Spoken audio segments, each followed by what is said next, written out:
Pernah sih Anda ngerasa aneh? Di belahan dunia lain lagi ada perang beneran. Tapi kok rasanya keributan paling kencengnya justru ada di lini masa media sosial kita ya? Nah, hari ini kita mau bedah fenomena unik ini. Kenapa bisa gaduh di sini gara-gara perang di sana? Kutipan ini tuh kayak nyangkep semuanya ya. Di saat ada nyawa yang dipertaruhkan ribuan kilometer jauhnya, energi kita di sini malah habis buat saling serang di dunia maya. Seolah-olah kita yang paling paham, kita yang paling benar soal konflik yang rumitnya minta ampun.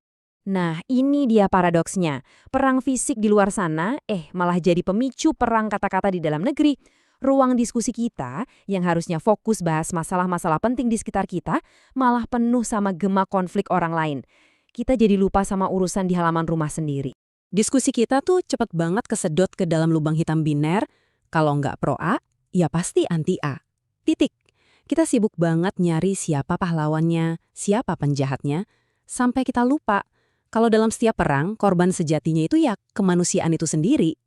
Oke, jadi pertanyaannya sekarang, kenapa sih perdebatan ini seringnya kedengeran riuh banget, tapi sekaligus hampa banget, kosong gitu loh. Yuk kita coba bedah anatomi dari kebisingan tanpa makna ini. Nah, di sini kelihatan jelas banget bedanya.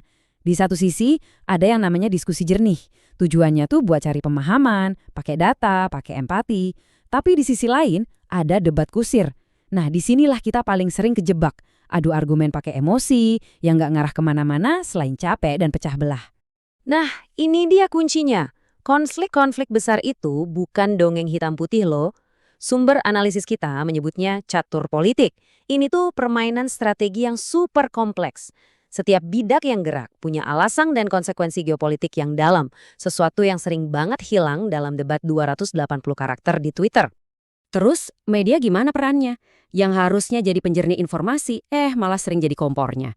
Kenapa? Ya karena adu emosi itu ratingnya tinggi, kliknya banyak.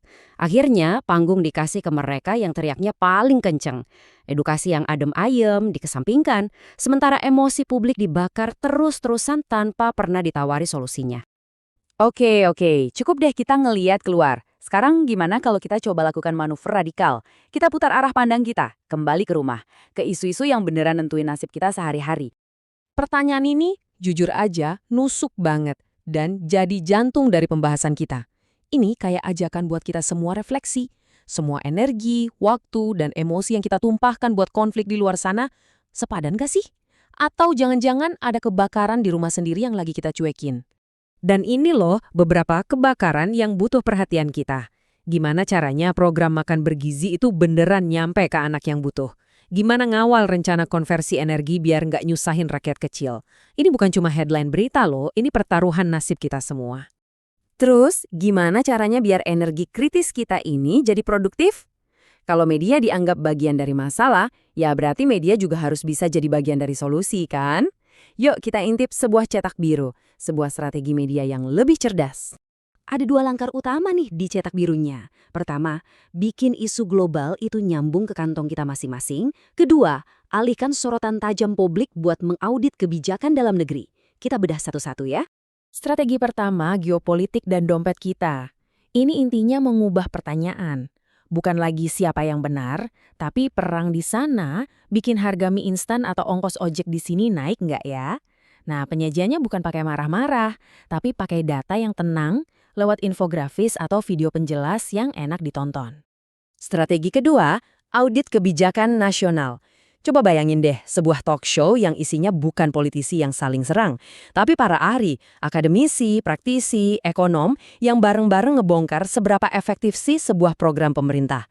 Tujuannya jelas, cari solusi, bukan cari sensasi. Oke, ini semua kedengarannya bagus banget di atas kertas. Tapi gimana cara kita tahu ini beneran jalan dan bukan cuma wacana? Jawabannya, kita harus ubah cara kita ngukur suksesnya sebuah media. Kita butuh standar yang baru. Dan ini dia rapornya. Pakai indikator kinerja yang jelas dan bisa diukur. Jadi sukses itu bukan lagi soal jumlah view, tapi soal kualitas diskusinya. Apa komentar kebenciannya turun? Apa orang nonton video edukasi jadi lebih lama? Ini pergeseran besar dari metrik popularitas ke metrik dampak yang positif. Nah, grafik ini nunjukin salah satu aturan mainnya dengan sangat jelas, kualitas narasumber. Gini deh gampangnya, untuk setiap satu orang provokator yang diundang cuma buat bikin gaduh, harus ada 3 ahli yang diundang buat kasih pencerahan. Coba bayangin, kualitas obrolan publik kita bisa berubah drastis kan? Pada akhirnya, ya ini tujuannya, mengubah energi kita bareng-bareng. Dari yang tadinya cuma kemarahan emosional yang gampang kesulut, jadi sebuah keterlibatan sebagai warga negara yang cerdas, yang paham data, dan yang konstruktif. Mengubah panasnya amarah jadi terangnya pencerahan. Dan semua pembahasan kita hari ini muaranya ya ke satu kesimpulan yang kuat ini. Kekuatan sejati sebuah bangsa itu nggak diukur dari seberapa kencang suaranya di dunia maya, tapi dari seberapa fokus dan sungguh-sungguh ia membereskan urusan di dalam rumahnya sendiri. Suara Ruai, suara kecil dari pedalaman Kalimantan.